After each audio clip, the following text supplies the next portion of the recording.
Today we're going to talk about how you win a game of District Commander Maracas. The game is going to end when someone hits a certain number of points, 100, 150. The players can agree on the target before they start. So how do you score points? It depends. Each player is going to have a different strategy that's going to score them points according to different measures.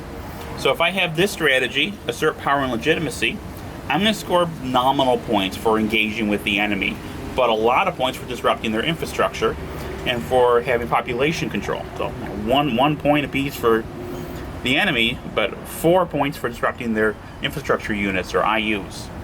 But if I have this counter guerrilla strategy, I'm getting more points for attacking the enemy and 0 points for disrupting their infrastructure. Because that's not the litmus by which my boss is measuring my performance as an operational district commander.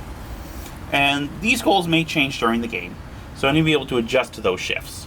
Now, the insertion player doesn't know what my goal is, and I don't know what their goal is. Neither do we know how many points the other side has and how close they are to winning the game. We each track our VPs secretly. So I might target an enemy infrastructure unit, IU, even if it scores me donuts. Maybe it's a bluff, make them think that I'm getting points for that. Maybe because I think it's scoring them VP according to their strategy. Even if that's not the case, I probably still want to get rid of those guys because that will diminish their operational flexibility. So let's talk about that. Having an IU in an area lets you attempt to recruit militia there. This is how you get new dudes and dudettes on the map. The problem is that these militia, being locally raised, are pretty narrowly focused on local matters.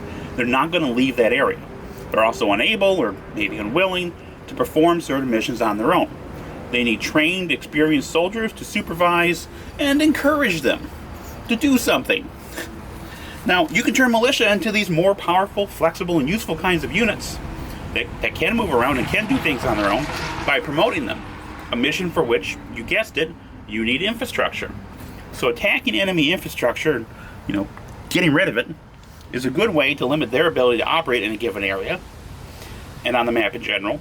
And building up my infrastructure is a good way to give myself the tools I need to pursue my goals. And as you might expect, given the subject, sometimes those goals involve building infrastructure. Population control VP is awarded to the side that has the most IUs in an area. Sometimes you just get 1 point per area. Sometimes it's equal to the number of IUs. Sometimes equal to the population value. So an area here like Centrico, that's very important, very valuable. Now, if we look over here, this one just has 3. Now, you're not going to score population control VP if the area is terrorized. The insertion player can also conduct sabotage. And listen, all y'all, each of these stylish clogs is going to cancel out a government IU marker. And so even if I had 2 there, that's going to cancel that out. I just have 1. There's a tie. I don't have population control. And, I don't particularly care for that. In fact, I can't stand it. I know you planned it. Areas that are terrorized might attract criminals or non-state militia. And these guys also prevent population control VP from being scored. So you need to deal with them in order to do that.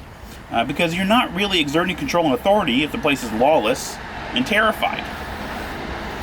An area being terrorized might also score you negative VP. And the severity of that penalty is going to depend on your scoring strategy. And again, that strategy might change.